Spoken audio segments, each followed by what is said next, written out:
Hello, কী অবস্থা সবার? কেমন আছেন সবাই? আজকে ছুটির দিনের একটা ব্লগ ভিডিও আপনাদের সাথে শেয়ার করব। সেদিন মনে হয় ২৬শে মার্চের একটা ছুটি ছিল। তো সকাল সকাল এখানে এক আন্টি বাসায় মিষ্টি দিয়ে গেছে। আর ছুটির দিনে আমি একটু চেষ্টা করি, যেহেতু বাবুর বাবা বাসায় থাকে, একটু স্পেশাল কিছু রান্না করার। সেটা সবসময়ই হয়। তো ঈদের পরপর যেহেতু ছুটিটা পড়েছে, তো ভাবলাম একটু পোলাও, রোস্ট, গরুর মাংস রান্না করি। তো ছুটি থাকলে আমি মোটামুটি আগে থেকেই রান্নাটা ক্লিয়ার করে রাখি। তো রোস্ট রান্না করেছি, গরুর মাংসটা জমে গিয়েছে। খাওয়ার আগে হয়তোবা গরম করে খেতে হবে। আর যেহেতু আমি সিলিন্ডার ইউজ করি, তো সেক্ষেত্রে রাইস কুকারে পোলাও, খিচুড়ি এগুলো রান্না করি। তো পোলাওটাও রান্না করা হয়ে গিয়েছে। হালকা একটু মটরশুঁটি দিয়েছিলাম। তো বাহিরের ওয়েদারটা খুবই খারাপ। ছুটি যেহেতু ভেবেছিলাম বাচ্চাকে নিয়ে একটু বাইরে যাব। এমনিতেও চারপাশে দুর্ঘটনা, মনটা তেমন একটা ভালো না।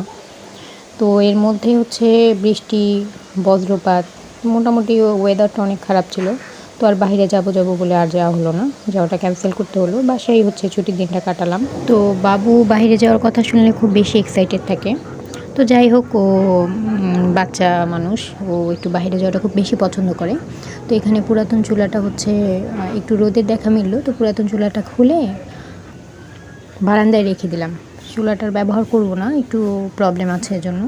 তো এর মধ্যে বাবুর বাবা গিয়ে একটা সিঙ্গেল চুলা কিনে নিয়ে আসছে, আরএফএলের। আসলে রান্নাঘরটা খুব ছোট, সেভাবে ডাবল চুলা ইউজ করলে জায়গা হয় না।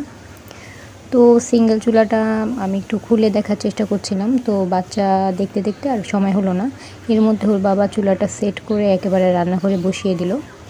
সিঙ্গেল চুলার সাথে পাইপ আর একটা সেফটি রেগুলেটর কিনে নিয়ে আসছে। তো এটাতে হয় কি, সিলিন্ডার মানে গ্যাসের পরিমাণ কতটুকু সেটা দেখা যায়। আর এমনিতেও আমি সিলিন্ডার ব্যবহার করতে খুব বেশি ভয় পাই। এখন কিচ্ছু করার নাই, নিরুপায় হয়ে ব্যবহার করতে হয়।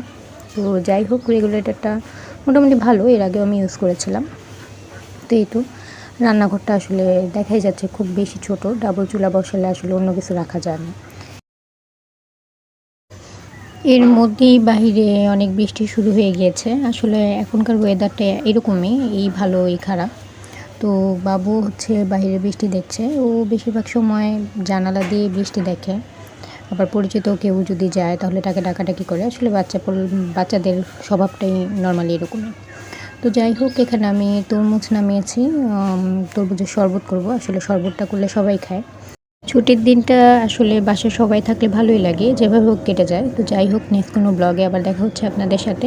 সেই পর্যন্ত সবাই ভালো থাকবেন, আমার ব্লগ ভিডিওগুলো দেখবেন, আমার ভালো লাগবে। আল্লাহ হাফেজ।